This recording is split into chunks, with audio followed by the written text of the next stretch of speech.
صراط الذين أنعمت عليهم غير المغضوب عليهم ولا الضالين آمين. بسم الله الرحمن الرحيم. قال المؤلف رحمه الله تعالى ونفعنا بعلومه في الدارين آمين. Kemarin sudah dijelaskan tentang hadis muttafaqun alaih bahwa Nabi Muhammad itu puasa bulan Sya'ban itu terkadang full, tidak berhenti sama sekali. Kadang Nabi Muhammad puasa bulan Sya'ban menjelang Ramadan itu tidak full. Kadang Nabi Muhammad full puasa bulan Ramadan, kadang tidak full, tidak penuh puasa di bulan Sya'ban maksudnya. Jadi kita itu boleh mau puasa bulan Sya'ban full, boleh, mau tidak full juga tidak apa-apa. Suka-suka kita, semampu kita. Yang penting jangan lupa bulan Ramadannya juga puasa. Jangan-jangan nanti bulan Sya'bannya full puasa, bulan Ramadannya tidak puasa. Ini salah. Lebih baik full puasa bulan Ramadan walaupun di bulan-bulan yang lain tidak puasa. Pentingkan dulu puasa wajib. Sekarang bab fadli shaumi wa ghairihi fil ashril awal min Dzulhijjah. Sekarang bab keutamaan puasa dan selain puasa, ibadah puasa dan selain ibadah puasa di 10 pertama dari bulan Dzulhijjah. Jadi kita ini disunahkan untuk banyak berpuasa dan beribadah pada 10 hari pertama bulan Dzulhijjah, bulan haji. Waktu bulan haji. Ini Dzulhijjah itu bulan haji. Di masyarakat itu banyak yang mengatakan atau yang melaksanakan puasa mulai sejak tanggal 1 sampai tanggal 10. Bukan hanya puasa, ibadah yang lain seperti ngaji Quran, sholat sunnah itu diutamakan 10 hari dari Dzulhijjah, bulan haji. Ani Ibnu Abbas radhiyallahu anhuma qala Rasulullah sallallahu alaihi wasallam ma min ayyamil al-amalu as-salihu fiha habbu ila Allah min hadhihi al-ayyam, yakni ayyam al-ashr. Nabi bersabda, tidak ada hari yang di mana amal soleh dilakukan itu lebih dicintai oleh Allah Subhanahu wa taala. Jadi tiada hari yang lebih dicintai oleh Allah Subhanahu wa taala daripada hari ke-10, hari 10 dari Dzulhijjah. Jadi 10 tanggal 1 sampai tanggal 10 itu adalah hari-hari yang disukai, yang paling disenangi oleh Allah jika kita beramal soleh. Makanya di masyarakat ada yang melaksanakan sedekahnya diperbanyak, ibadahnya diperbanyak, puasanya diperbanyak, dan ibadah-ibadah yang lain ketika 10 hari yang pertama dari bulan haji. Ini biasanya yang kuat mengamalkan puasa full 1 sampai 10 hari bulan Dzulhijjah. Kalau yang enggak kuat biasanya ambil tanggal 8 dan 9 Dzulhijjah. Pokoknya tanggal 10 itu yang pertama, ibadah apapun menurut Allah Ta'ala itu adalah waktu yang sangat baik dan sangat dicintai oleh Allah jika diisi dengan ibadah.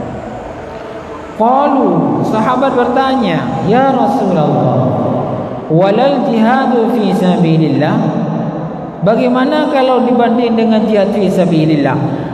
Lebih baik mana jihad fi sabilillah selain 10 hari dari bulan Zulhijjah itu? Qala walal jihad fi sabilillah. Walaupun jihad tetap masih lebih baik 10 hari bulan Zulhijjah itu diisi dengan ibadah.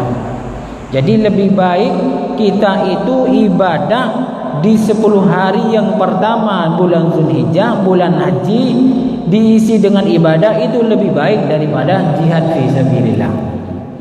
Jadi tidak dikit-dikit jihad, tidak dikit-dikit jihad, tidak usah begitu. Cari tanggal 10 hari ke-10 10 hari yang pertama dari bulan haji. Kalau kita sekarang kan melihat di masyarakat, di medsos dan lain sebagainya, dikit-dikit jihad, dikit-dikit jihad. Apa orang lolo lemain kasar terus.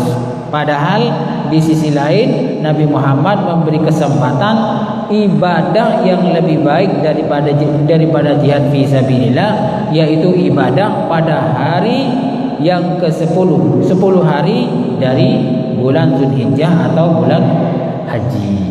Dan jihad bukan hanya perang, ngajar juga jihad fi sabilillah, ngaji juga jihad fi sabilillah, memperjuangkan pondok pesantren juga jihad fi sabilillah. Jihad fi sabilillah tidak sempit hanya perang main hancur-hancuran saja, tidak.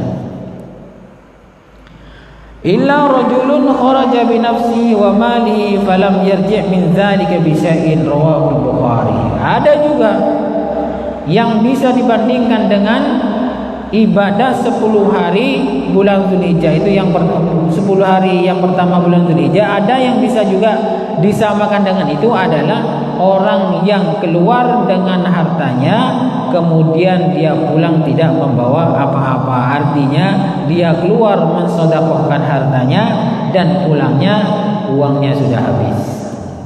Ada yang begitu, yang dibandingkannya sama dengan ibadah 10 hari di awal bulan Zulhijjah. Tinggal pilih, monggo dipilih yang mana. Mau yang ibadah 10 hari bulan Zulhijjah, atau kita rajin sedekah dan pulang uangnya sudah habis. Artinya itu banyak sedekah daripada perang kemudian kita hancur-hancuran.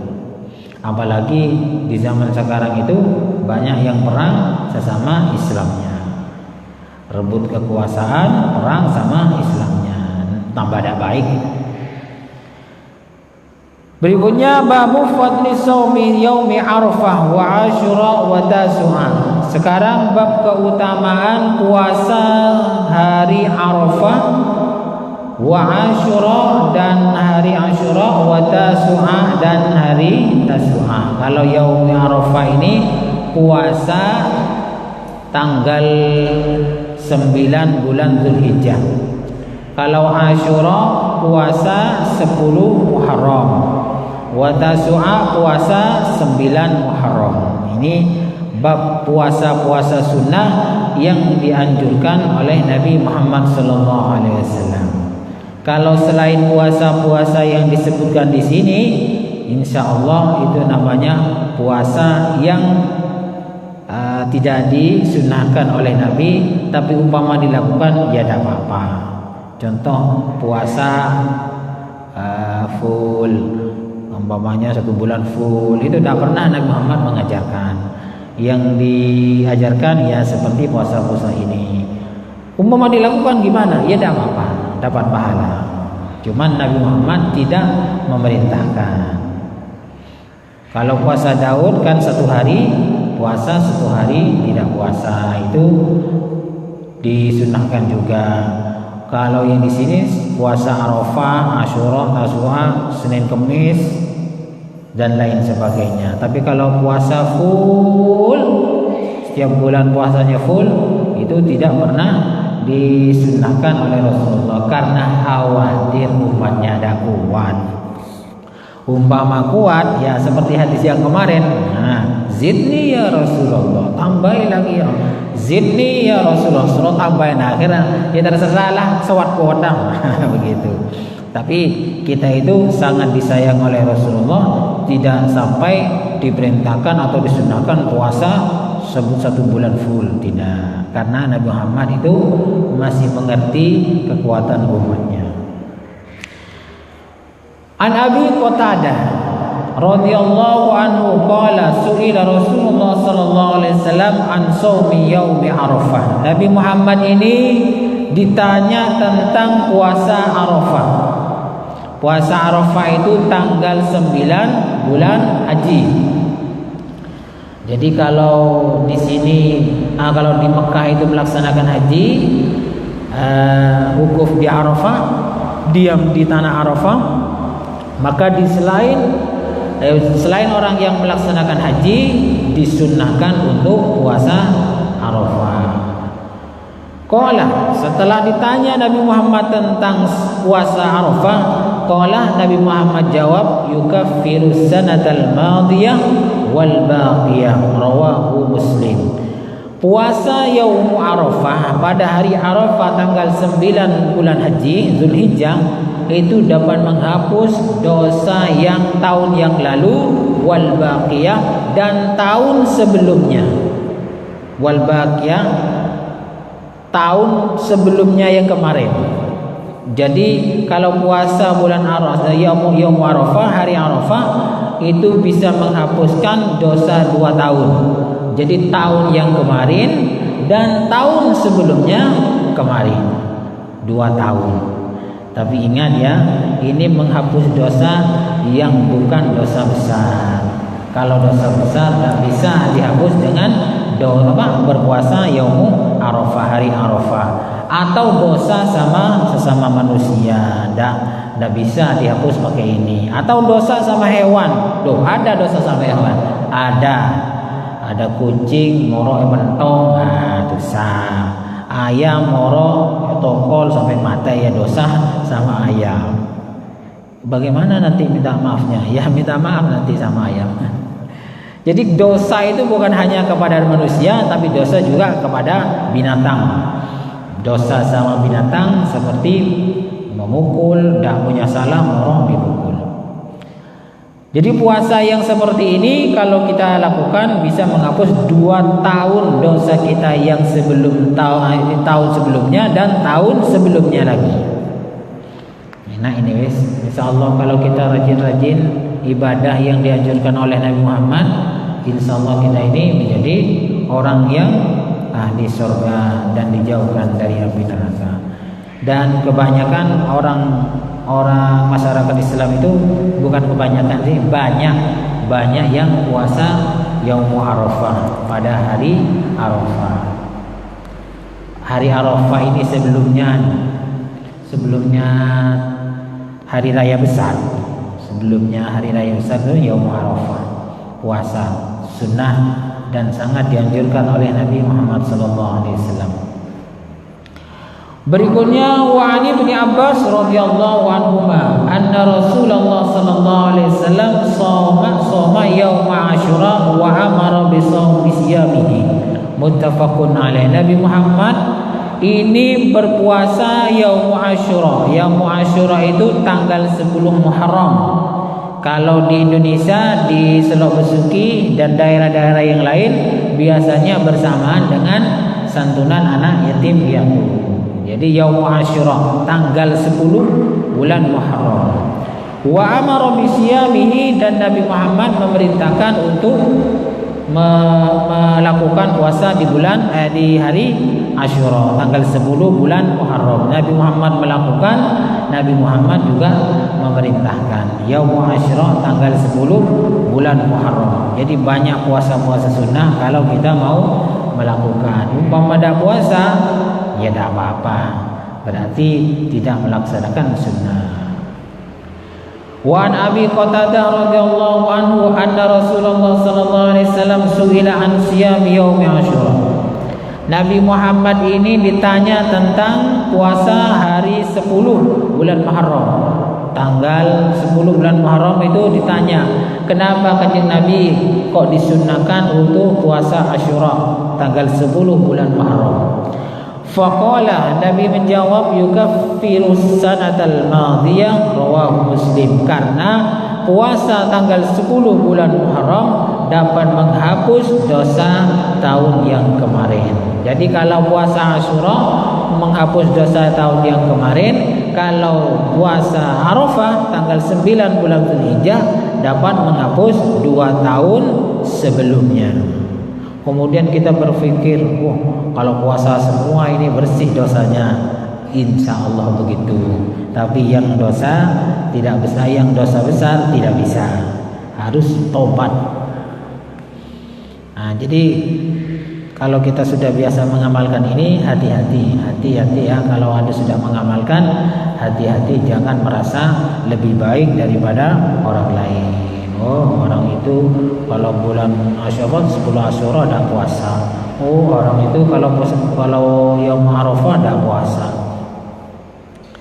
Ini godaan setan ya. Begitu itu godaan setan bagi yang ahli ibadah. Akhirnya dia itu jadi ujub, sombong, dan Allah Ta'ala itu nggak suka dengan orang yang sombong. Kalau sudah ahli ibadah ya biarkan saja, tidak usah dibanding-banding dengan orang lain.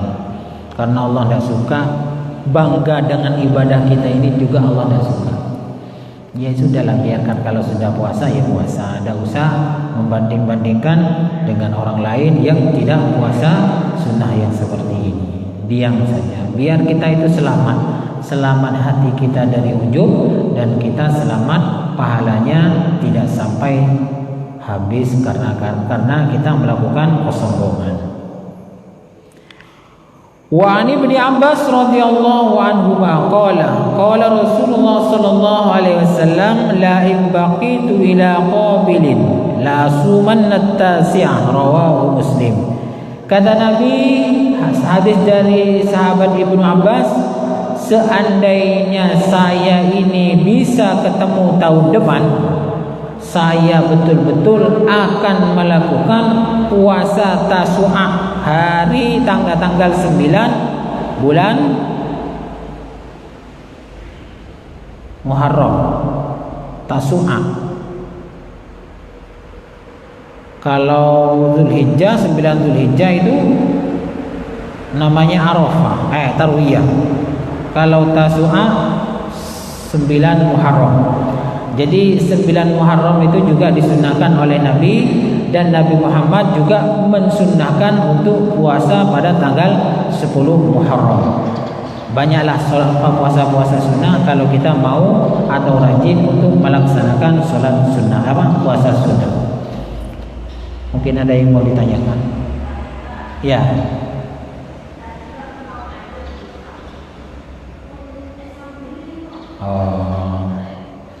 Saya tanya dulu, disembelih untuk apa? Kalau selamatan. Memukul ayam dengan zalim, artinya ayam tidak punya salah, itu dosa. Kalau disembelih bagaimana? Kalau disembelih untuk selamatan, untuk sedekahkan, tidak apa-apa, dapat pahala. Kalau disembelih untuk sesajen yang ujung-ujungnya syirik, dosa juga. Begitu. Jadi hukumnya itu kalau menyembelih hewan tujuan untuk selamatan, untuk disedekahkan, itu dapat pahala, dipersilakan, sunnah malah. Tapi kalau nyembelih hewan kemudian dibuat sesajen, kemudian pangkeng, teteng, pasai sabak tengembung, nah itu yang tidak boleh, yang akhirnya ujungnya syirik. Ya mentemu patun berajam berteteng tengembung, buat dia. Kalau mati ular. Kalau membunuh ular sunnah ya. Ada membunuh hewan tuh yang sunnah. Ular, kalau jengking, pokoknya yang bahaya-bahaya itu sunnah dibunuh. Takut gigit kita, sunnah dibunuh, bukan dosa ya. Sunnah. Jadi membadolah patah tidak apa-apa ya. Kalau itu ular bahaya. Tapi kalau ular tidak bahaya, ya tergantung hukumnya, itu bisa sunnah, bisa mubah. Tapi kebanyakan kalau ular itu bahaya, ya harus sunnah dibunuh. Nah, ketemu harimau itu sunnah dibunuh itu. Sebab kalau gak dibunuh kita yang dimakan, kita yang diompak ya. Tapi kalau berani membunuh harimau, kalau tidak berani ya lari saja. Jadi membunuh hewan itu ada yang dosa, ada yang sunnah. Ada yang lain? Ya.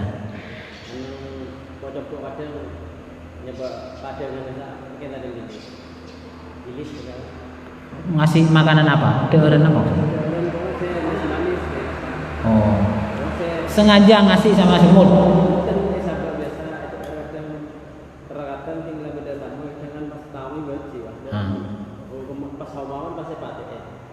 Bilis ya.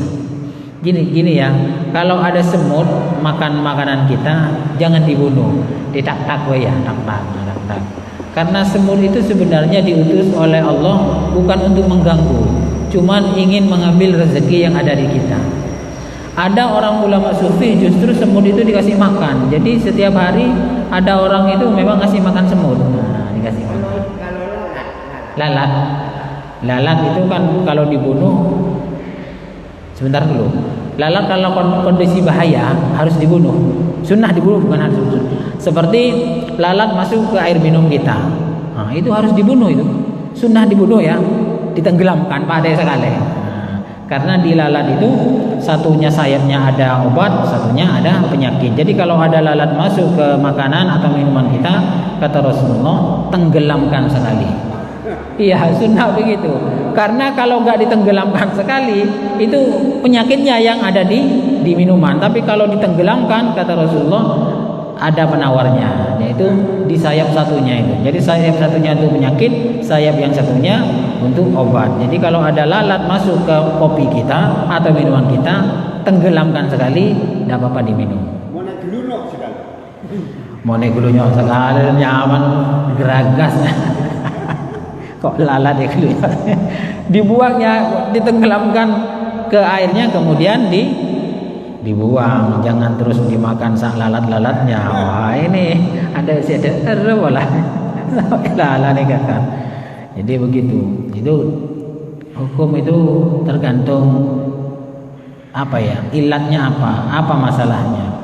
Sama dengan kita, ada orang kita menjual arit ya, menjual arit. Menjual arit itu hukumnya boleh. Tapi kalau menjual arit kepada orang tukang carok, haram hukumnya. Atau tukang pedang, nyanyi medang goreng, haram hukumnya. Kalau Ustaz lala itu seberang saja. Oh iya, lala itu memang semuanya didatangi. Ya diketak. Makanya Rasulullah itu menyuruh kita agar supaya tidak diganggu lalat makanan kita, ditutupi setiap makanan dan minuman itu ditutupi. Sebab di Indonesia bukan hanya lalat, cicak juga. Kadang cicak itu cecek moro napang neng nasi neng pereng ya, montek totopen banyak begitu. Atau disumbul di bawah di tempat makan tempat nasi itu, cicak itu moro lah lebar neng nasi atas itu. Nah, makanya sunnah dari Nabi Muhammad disunahkan untuk menutup setiap makanan dan minuman. Kalau di Indonesia kan ada erek-erekan itu ya, ada tutup yang tinggal naruh di tempat makan, itu lebih aman. Biar tidak didatangi lalat atau hewan-hewan yang lain. Kalau yang hewan dua yang datang tidak apa-apa. Datang berarti orangnya mau makan ya, masuk kakinya dua. Kalau lalat kan kakinya banyak. Ada lagi? Kalau udah ada, kita cukupkan sekian dulu, karena nanti pindah ke bab sunnah puasa 7 hari di bulan Syawal. Kurang lebihnya saya mohon maaf. Mudah-mudahan bermanfaat. Wallahu a'lam bishawab. Al-Fatihah.